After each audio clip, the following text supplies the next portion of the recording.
नमस्कार दोस्तों, आप देख रहे हैं GK job exam YouTube channel. तो चलिए शुरू करते हैं आज का सेशन को। तो वीडियो को बगैर स्किप किए हुए पूरा देखिएगा, क्योंकि एक एक प्रश्न आपके एग्जाम के दृष्टिकोण से बहुत ही ज्यादा महत्वपूर्ण है और यहाँ से प्रश्न आपको अपने एग्जाम में देखने को जरूर मिलेंगे। तो पहला प्रश्न है, सिंधु सभ्यता का प्राचीन बंदरगाह कहाँ स्थित था? जी हाँ, सिंधु सभ्यता का प्राचीन बंदरगाह निम्नलिखित में से कहाँ स्थित था? तो लोथल में स्थित था सिंधु सभ्यता का प्राचीन बंदरगाह। तो इसका सही जवाब हो जाएगा ऑप्शन नंबर बी। और बात करें लोथल का, तो ये कौन से राज्य में स्थित है? तो गुजरात राज्य में स्थित है। और लोथल जो है ये कौन सी नदी के तट पर स्थित है? तो भोगवा नदी के तट पर। ये भी आप याद रखिएगा। बात करें नेक्स्ट प्रश्न का, तो 2 नंबर प्रश्न है, जैन धर्म के 24वें तीर्थंकर कौन थे? जी हाँ, जैन धर्म के 24वें तीर्थंकर निम्नलिखित में से कौन थे? तो महावीर स्वामी जैन धर्म के 24वें तीर्थंकर थे। वहीं बात करें ऋषभ देव का, तो ऋषभ देव जैन धर्म के पहले तीर्थंकर थे। बात करें नेक्स्ट प्रश्न का, बात करें 3 नंबर प्रश्न का, तो हम्पी किस नदी के तट पर स्थित है? जी हाँ, हम्पी जो है निम्नलिखित में से कौन सी नदी के तट पर स्थित है? तो तुंगभद्रा नदी के तट पर स्थित है। और प्राचीन नाम की अगर बात करें तो पंपा तुंगभद्रा नदी की प्राचीन नाम है। चलिए देखते हैं अगला प्रश्न को। तो 4 नंबर प्रश्न है, पानीपत का प्रथम युद्ध किस वर्ष में हुआ था? जी हाँ, पानीपत का प्रथम युद्ध जो हुआ था किस वर्ष हुआ था? तो 1526 में पानीपत का प्रथम युद्ध हुआ था। वहीं बात करें पानीपत का दूसरा युद्ध कब हुआ था? तो 1556 में पानीपत का दूसरा युद्ध हुआ था। और बात करें पानीपत का तीसरा युद्ध का, तो 1761 में पानीपत का तीसरा युद्ध हुआ था। तो ये भी आप याद रखिएगा। बात करें 5 नंबर प्रश्न का, तो गदर पार्टी की स्थापना कब और कहाँ हुई थी? जी हाँ, गदर पार्टी की स्थापना कब और कहाँ हुई थी? तो अमेरिका में हुई थी। और कब? तो 1913 में गदर पार्टी की स्थापना हुई थी। तो इसका सही जवाब हो जाएगा ऑप्शन नंबर ए।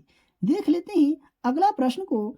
तो 6 नंबर प्रश्न है, नवंबर 1946 में संविधान सभा का गठन किस योजना के तहत किया गया था? जी हाँ, नवंबर 1946 में संविधान सभा का गठन किस योजना के तहत किया गया था? तो कैबिनेट मिशन योजना के तहत नवंबर 1946 में संविधान सभा का गठन किया गया था। 7 नंबर प्रश्न का, लेकिन उससे पहले अगर आपको आज का क्लास का वीडियो पसंद आ रहा हो तो वीडियो को लाइक करें, और चैनल पर पहली बार विजिट कर रहे हैं तो चैनल को सब्सक्राइब करके बेल आइकन को प्रेस करें, और इस वीडियो को अपने दोस्तों और रिलेटिव में भी शेयर जरूर करें जो लोग एसएससी जीडी एग्जाम 2024 की तैयारी कर रहे हैं।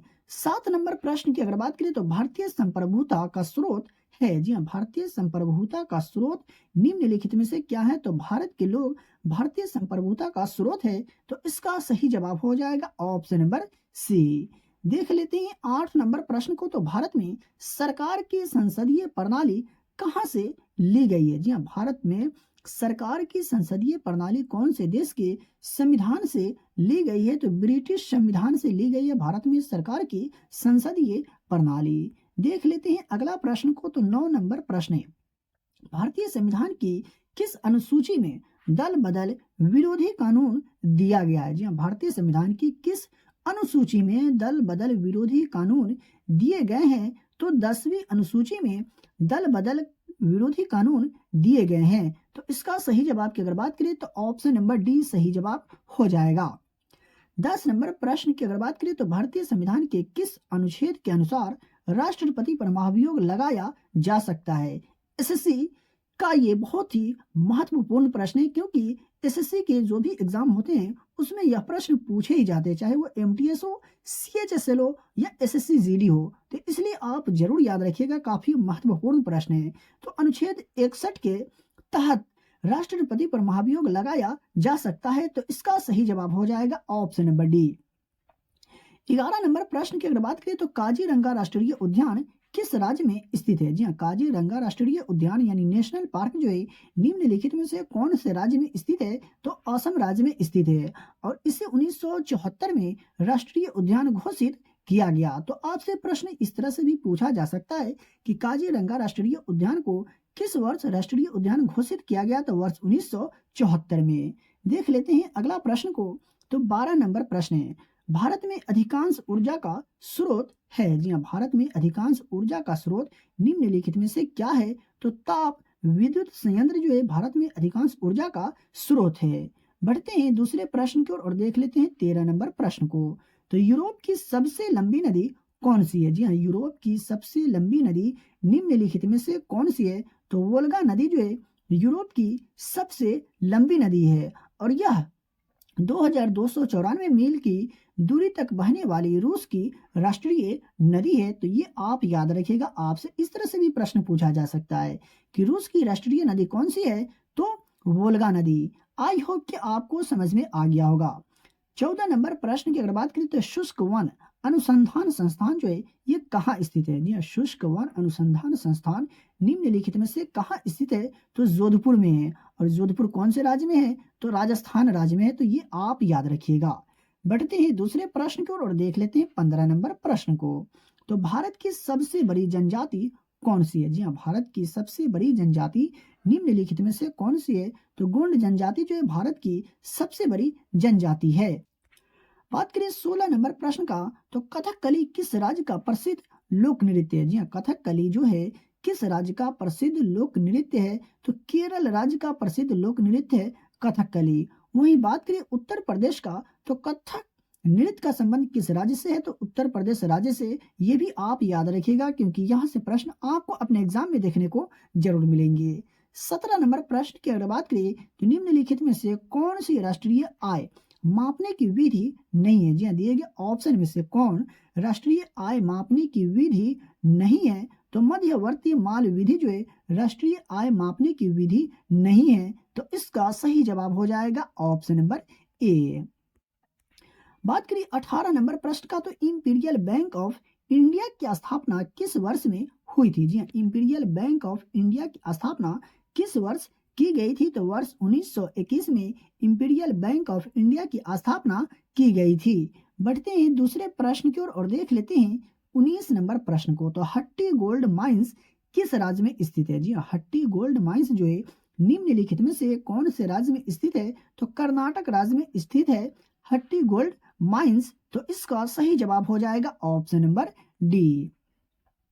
20 नंबर प्रश्न की अगर बात करें तो औद्योगिक क्रांति सबसे पहले डैश में हुई थी? जी, औद्योगिक क्रांति सबसे पहले निम्नलिखित में से कहाँ हुई थी? तो ब्रिटेन में सबसे पहले औद्योगिक क्रांति हुई थी। तो इसका सही जवाब की अगर बात करें तो ऑप्शन नंबर ए इसका सही जवाब हो जाएगा।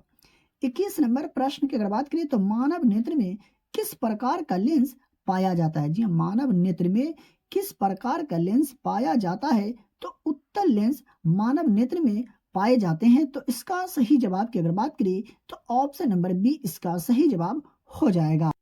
22 नंबर प्रश्न है प्रतिरोध का एसआई मात्रक क्या है? जी हाँ, प्रतिरोध का एसआई मात्रक क्या है? तो ओम प्रतिरोध का एसआई मात्रक होते हैं। देख लेते हैं अगला प्रश्न को। तो 23 नंबर प्रश्न है ध्वनि की तीव्रता किसके द्वारा मापी जाती है? जी हाँ, ध्वनि की तीव्रता किसके द्वारा मापी जाती है या ध्वनि की तीव्रता किसमें मापी जाती है? इस तरह से भी आपसे प्रश्न पूछा जा सकता है। तो डेसिबल में ध्वनि की तीव्रता मापी जाती है। और लेंस की क्षमता का एसआई मात्रक क्या होता है? तो डायोप्टर लेंस की क्षमता का एसआई मात्रक होता है। ये भी आप याद रखिएगा। देख लेते हैं 24 नंबर प्रश्न को। तो मानव शरीर में सबसे बड़ी कोशिका कौन सी है? जी हाँ, मानव शरीर में सबसे बड़ी कोशिका निम्नलिखित में से कौन सी है? तो अंड कोशिका जो है मानव शरीर में सबसे बड़ी कोशिका है। वहीं बात करें तंत्रिका कोशिका का, तो शरीर में सबसे लंबी कोशिका होती है तंत्रिका कोशिका। तो ये आप याद रखिएगा, बिल्कुल भी कंफ्यूज नहीं होना है। 25 नंबर प्रश्न की अगर बात करें तो भोजन का पूरा पाचन कहाँ होता है? जी हाँ, भोजन का पूरा पाचन कहाँ होता है? तो छोटी आंत में भोजन का पूरा पाचन होता है। तो प्यारे साथियों, अगर आपको आज का क्लास के वीडियो पसंद आया हो तो वीडियो को लाइक करें और चैनल पर पहली बार विजिट करें तो चैनल को सब्सक्राइब करके बेल आइकन को प्रेस करें, क्योंकि जब आपका एग्जाम शुरू होंगे 20 फरवरी से तो आपको एग्जाम के पेपर का भी एनालिसिस यहाँ कराए जाएंगे। तो आप हमसे जुड़ के रहें और अपनी स्टडी को जारी रखिए और अपने एग्जाम की तैयारी को स्ट्रॉन्ग करके अपने एग्जाम को क्रैक करें। तो चलिए मिलते हैं फिर से एक नए वीडियो में।